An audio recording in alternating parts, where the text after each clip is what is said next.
오복음TV와 함께하는 복음으로 보는 성경 마가복음 16장, 마가복음 마지막 장입니다.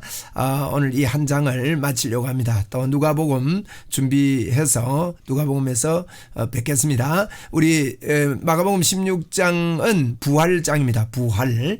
15장은 십자가지요. 16장 1절입니다. 안식일이 지나매 막달라 마리아와 야고보의 어머니 마리아와 살로메가 가서 예수께 바르기 위하여 향품을 사두었다가 그랬습니다. 이 안식일이 지나매, 이 안식일이 지나매 했고 향품을 사두었다가 안식 후 첫날 이렇게 나오죠. 안식일이 두 번 나옵니다.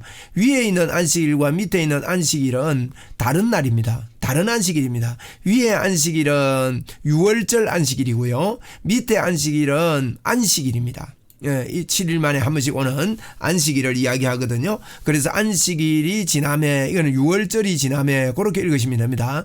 6월절이 지나매 막달라 마리아, 예수님 6월절 되기 직전에 돌아가셨거든요. 6월절 저녁에. 그래서 6월절 어린 양으로 그렇게 이제 6월절 날 돌아가셨는데, 그 날이 지나매 그 다음 날 막달라 마리아와 야고보의 어머니 마리아와 또 살로메가 가서 예수께 바르기 위하여 향품을 사두었습니다.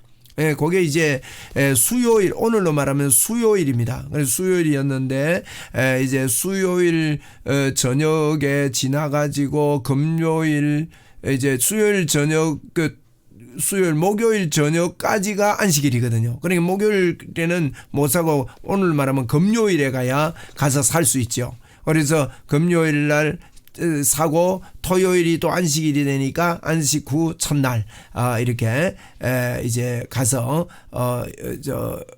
뭡니까 저거 하게 됩니다. 그래서 요게 그 날짜 계산이 하여튼 그렇게 만 3일을 안식일에서 이렇게 보시면 되거든요. 저 다시 한번 계산을 해야 되겠습니다. 어쨌든 그래서 이 막달라 마리아, 그건 마리아가 성경에 5명이 나옵니다. 5명의 마리아가 나오는데 예수님의 모친도 마리아였죠. 또 이제 그 사도 요한의 모친도 마리아입니다. 사도 요한, 야고보의 모친입니다. 그래서 이제 그렇고 그다음에 작은 야고보와 요셉의 모친이라고 나옵니다. 또 이제 마르다의 동생 마르다의 동생 마리아 나오죠. 마리아와 마르다와 마리아 나옵니다. 그 다음에 막달라 마리아 있습니다. 막달라 마리아는 7 귀신이 들렸던 마리아입니다.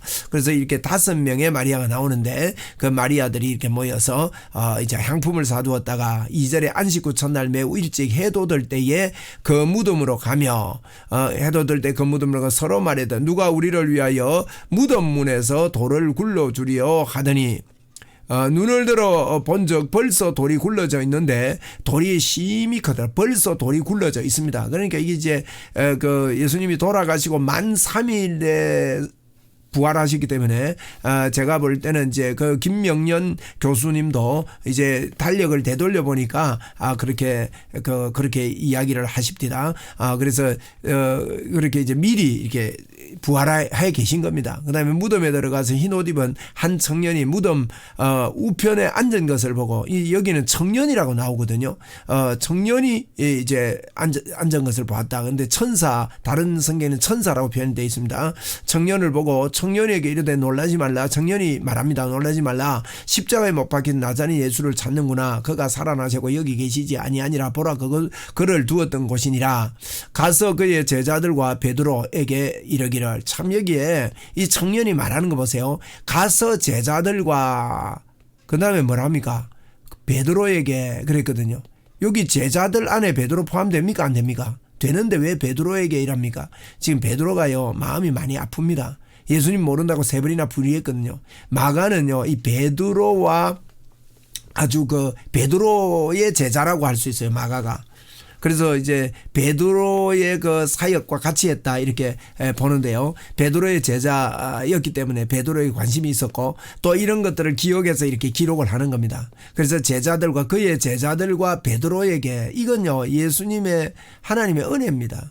우리가요 마음이 아프고 힘들 때 그의 제자들과 하면 되는데 개인을 부르시는 거죠. 베드로에게. 아마 이 사실을 그대로 전해들었다면 베드로가 너무너무 감격했을 겁니다. 나는 예수님 모른다고 3번이나 부인했는데 이렇게 예수님께서 나를 기억하시구나. 이 청년이 천사 였는지 또 예수님이었는지 정확하게 알 수는 없거든요. 그래서 어쨌든 천사였다 할지라도 예수님의 말을 대언하는 거 아닙니까? 그래서 3번 모른다고 부인하고 절망 가운데 있는 베드로에게 이러기를 예수께서 너희보다 먼저 갈릴리로 가시나니 전에 너희에게 말씀하시던 대로 너희가 거기서 배우리라 하라 하는지라. 예수님이 그 전에도요 갈릴리에서 만나자고 해놨습니다. 내가 죽고 나서 갈릴리 가겠다 그랬습니다. 부활해서. 그리고 여자들이 몹시 놀라 떨며 나와 무덤에서 도망하여 무서워하여 아무에게도 말 못합니다. 가서 말이라는데 말을 못하는 거예요. 못하더라.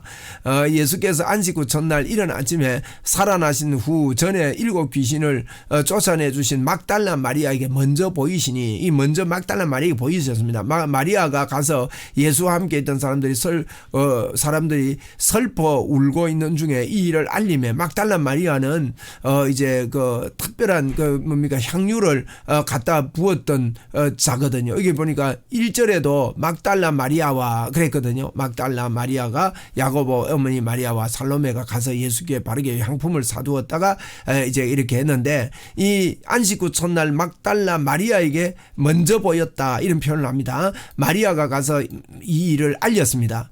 또 그들이 예수께서 살아나셨다는 것과 마리아에게 보이셨다는 것을 듣고 믿지 아니하니라. 이 마리아가 예전에 7 귀신이 들렸으니까 그때는 뭐 정신 나갔다가 들어왔다가 이랬지 않겠습니까? 그런 여파가 있는지 어쨌든 이 막달라 마리아를 믿지 아니했다 했습니다. 그 후에 그들 중에 2 사람이 걸어서 시골로 갈 때 예수께서 다른 모양으로 그들에게 또 나타났습니다.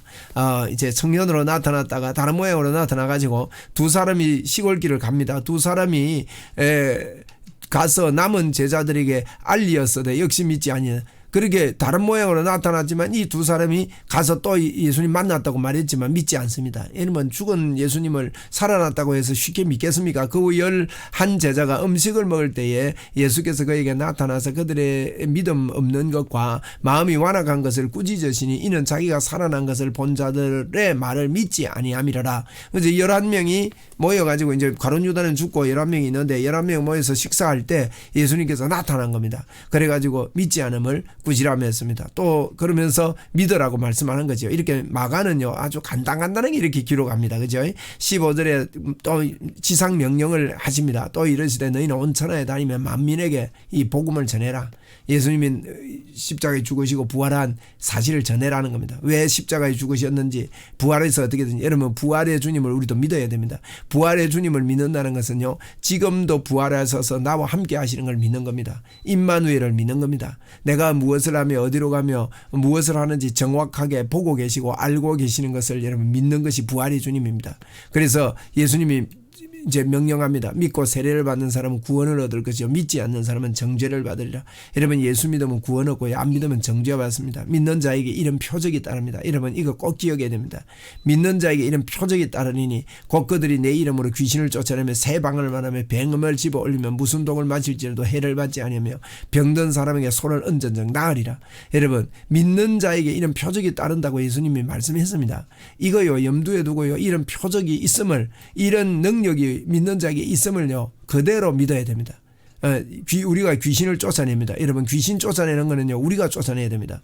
예수님께서는 우리에게 붙은 귀신을 쫓아낼 능력이 없습니다. 그분이 하시지 않습니다. 그 능력이 없다고 말씀합니다. 너에게 있다고 말합니다. 그래서 우리가 이 귀신을 예수님의 이름으로 쫓아내는 거는요 우리가 쫓아내야 됩니다.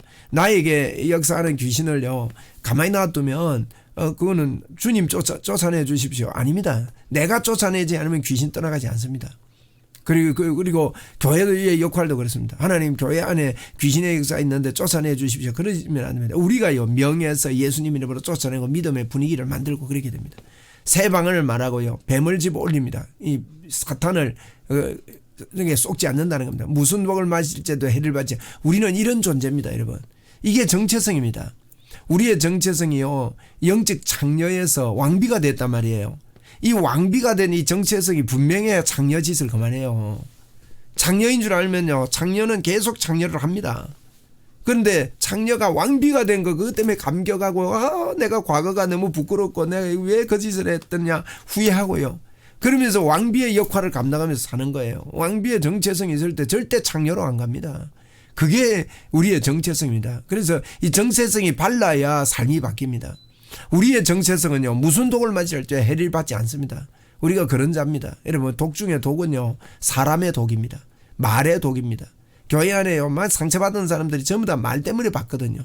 어떤 일 때문에 받아요. 여러분 우리는요 무슨 독을 맞을 독을 맞을 때 해를 받지 않는 줄 알고 나는 그런 자인 줄 알고 믿음으로요 정체성 가지고 해 받지 맙시다.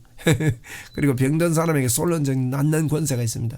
예수님 부활하셔서 우리에게 주신 권세가 이런 겁니다. 그리고는 주님이 말합니다. 주 예수께서 말씀을 마치신 후에 하늘로 올려져 하나님 우편에 앉으셨습니다. 이러면 이 하늘은요 저 위만 하늘이 아닙니다. 지구는 둥글거든요. 그러니까 위도 하늘이고 옆도 하늘이고 밑도 하늘이단 말이에요. 그러면 이 하늘이 어떤 면에서요 우리 몸이 하늘입니다. 우리 몸을 성전 삼으시고 하나님의 성전 삼으시고요 보좌가 거기 있습니다. 그래서 주님이 우리 몸 안에서 절대 안 떠나고 영원히 성령으로 함께 하시거든요. 그러니까 이 하나님 우편이 여러분 보좌가 우리 몸에 있습니다. 할렐루야. 너무너무 감사한 일이죠. 엄청난 일이죠. 우리는 보좌에 앉힌 자들입니다. 그래서 20절에 제자들이 나가 두루 전파할 때 주께서 함께 역사하고 그 따르는 표적으로 말씀을 확실히 정언하시니라. 나가서 전파할 때 하나님이 함께 역사해 주십니다. 그러므로 오늘도 저와 여러분에게 주신 이 권세, 더러운 귀신이 우리를 통해서 나가고 병이 우리를 통해서 치료되고 이런 영적 분위기를 가질 때 교회는요 놀라운 능력이 나고 소문이 퍼져서 예수 믿는 사람들이 점점 많아질 것입니다. 자, 부활장에서 부활하신 주님은 영원토록 우리와 함께 하신다. 이 말씀을 믿으시고 믿는 자의 권세를 가지고 믿음으로 사는 저와 여러분 되기를 바랍니다. 자, 이제 우리 마가복음을 마쳤습니다. 누가복음에서 뵙도록 하겠습니다. 감사합니다.